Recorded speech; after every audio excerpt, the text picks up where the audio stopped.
is up, good people?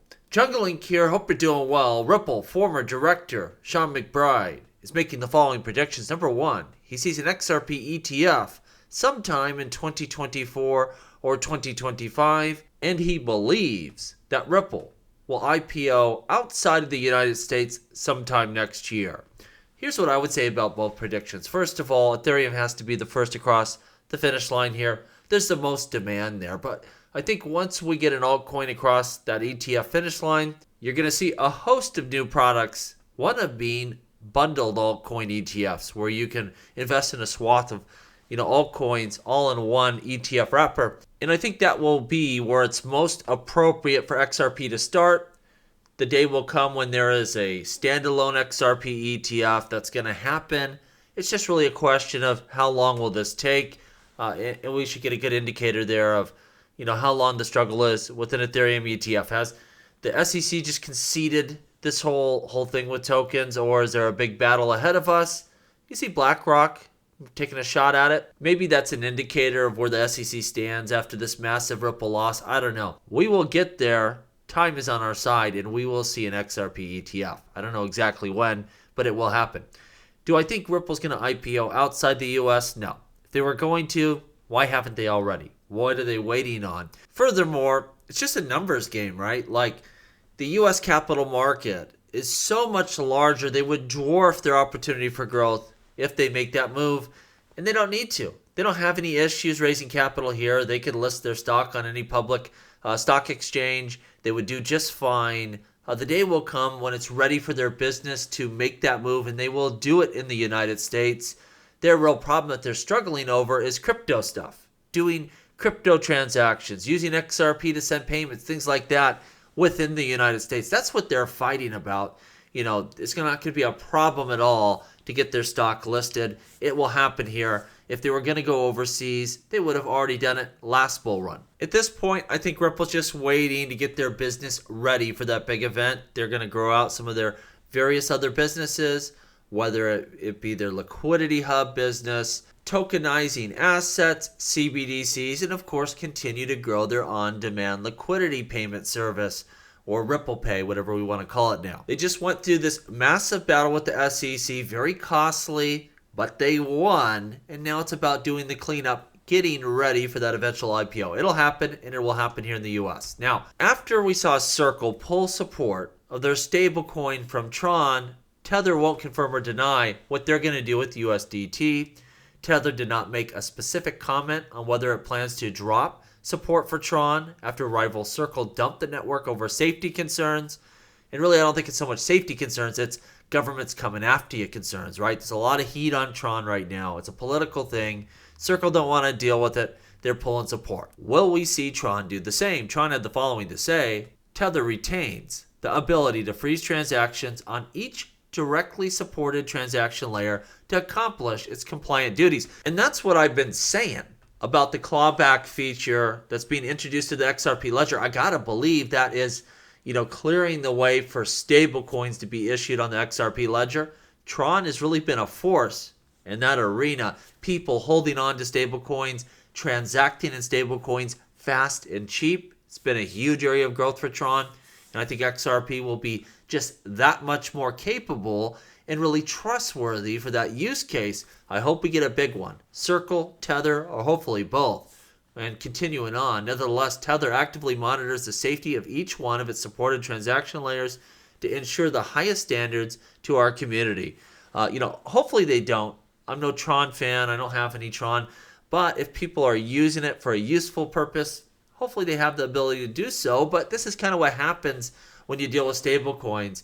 It's not decentralized, and they could just pull support at a moment's notice. This is another reason it just goes to show no matter how capable a stablecoin is, it can never replace the need for a true cryptocurrency. Minus Wells reporting that the first smart contract has been uploaded to the Stellar mainnet. I didn't even know they were doing this. To me, this is pretty exciting, though. We get to see smart contracts on an XRP-like network. It's not exactly the same. It's not a fork. Stellar has its own, obviously, architecture here, but it's very similar to XRP. It's payment focused. And so we get to see how smart contracts, interact with that blockchain if it robs XLM of any of its speed or cost effectiveness.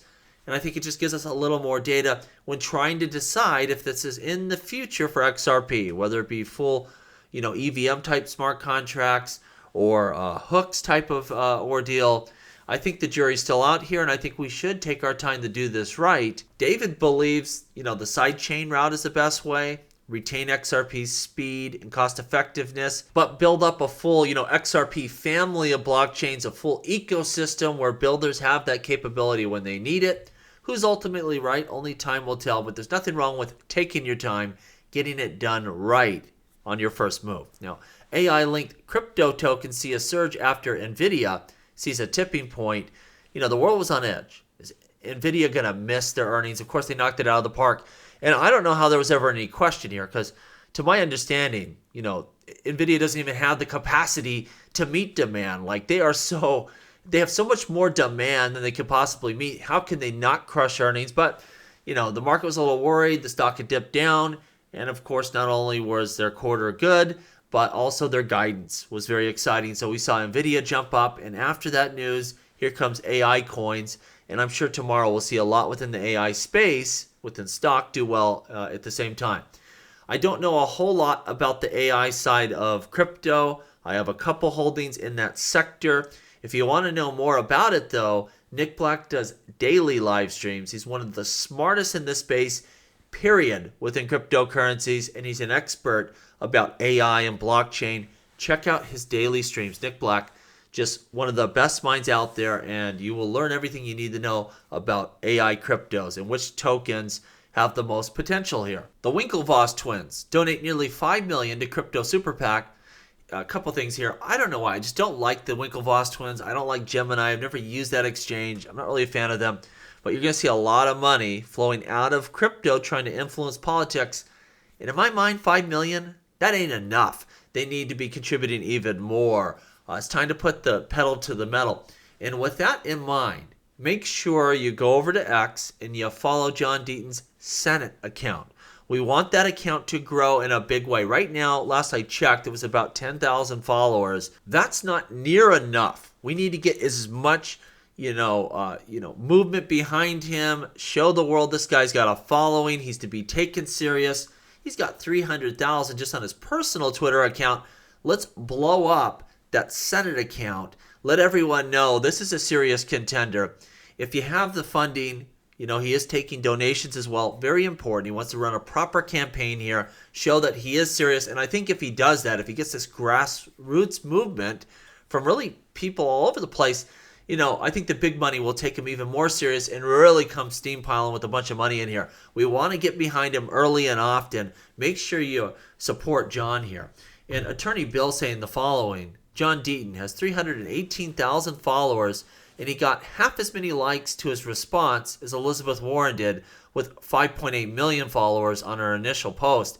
This is a deal. I mean, she's been around forever. So of course, she has way more followers on X than he will, but you want that momentum, that growth, people jumping on board with John.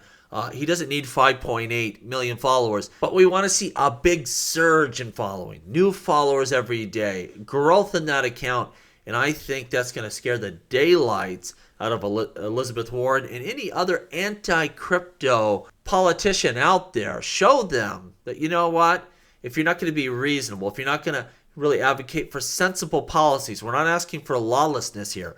We want laws, we want good laws. But if you're going to be ridiculous, you're going to be replaced. Show this establishment we mean business, and it doesn't take a lot. Follow John, give him a follow, share his account with as many people as you can. Let's blow that sucker up. I have this article here. It's titled Cardano has 74% of dead crypto coins. First of all, I don't even think that's an accurate figure, but we see 24,000 cryptocurrencies have been listed, and of those, 65% have been deemed dead or failed, and they're looking at liquidity has dried up. I mean, the crypto token might be around, just no one's interacting or trading it any longer. More than half of cryptos launched during the 2020 and 2021 bull run are dead coins. In late 2022, the crypto market experienced a significant downturn. The market collapse meant 65% of all projects in the sector failed. And that's the thing, when we look at the damage that was done by people like Sam Bankman-Fried and Do Kwon and those clowns over at Three Arrows Capital and, Mashinsky, the list goes on and on and on. It's not just the investors that were tied up in their projects or their platforms. It also was some really good projects that, unfortunately, because we had this ridiculous bear market partially fueled by their nonsense, a lot of good projects went bankrupt. It just wasn't in an environment they could survive in. They did a lot more damage than is calculated in those bankruptcy proceedings here, and it's really unfortunate. Now, are most of these coins on Cardano's network? I would say that's the most ridiculous stat I've ever seen. I can tell you right now, 74% of dead crypto coins aren't on Cardano. Almost everything that initially was issued on Ethereum ended up dead and worthless. Those ERCs, the original ones, were just strict dummy tokens, ICOs that were just made to raise funds and do nothing more. And part of that is just trying to figure out what do we do with this technology. And some of it is just outright scams. But are there some dead coins in Cardano? Absolutely, because this is an emerging technology, a chain that is just starting to blossom. A lot of people trying out a lot of different ideas. There's going to be failures. That's okay. You're going to have that. I look for big things out of the Cardano ecosystem in this next bull run. It is primed and ready. And I think we're going to see some wonderful building that's already taken place really start to emerge during the next bull run. Cardano is going to be a massive chain with a lot of activity. And I'm not sure why they put 74% of dead crypto coins are on that network. That is just silly. There is no way that's possible. Lastly, we have this article talking about some legal proceedings going on right now. SEC versus Coinbase, motion to dismiss ruling we're all waiting on. Legal experts believe that Coinbase delivered a better argument, tilting the scales in Coinbase's favor. I have a hard time believing that the judge is just going to toss the whole case, but a lot of people in the know say there's a possibility there. If that happens, pandemonium is going to break out. This will make the ETF issuing look like nothing. I don't see that happening. But if it does, my God, this is going to be an epic failure once again by Gary Gensler. An SEC loss to Coinbase would give Loomis and Gillibrand Responsible Financial Act more of a chance of success, or at least, some sort of crypto regulations a chance to succeed, because we have to have clear guidelines, clear rules. We lack that now, and it's unfortunate we may have to have a court just smack the SEC down to drill this through these idiots' brains. We need clear laws, not the SEC making it up as they go along. Will we get this in this court case, just an outright dismissal? I don't know, but the end result, I think, will be the same. It's just going to take longer. The SEC is going to lose miserably. Now, Empowerment Oversight, Bill Hinman in the Ripple case, Empower Oversight reports conflicts of interest relating to former SEC Director William Hinman. We're well aware of all that. Empower Oversight alleged Hinman received millions of dollars from his former employer, Simpson Thacher. Hinman returned to Simpson Thacher after leaving the SEC. And so there is an investigation ongoing right now by the SEC about this. I mean, what needs to be investigated? We've all pointed to how ridiculous that speech was, the money he was receiving to give that speech. Hopefully they do something here. I have no confidence in the SEC to police their own, but maybe they'll surprise us here. Only time will tell. Let me know what you think down below. And as always, please like, please subscribe. The revolution will be televised right here on Jungle Link.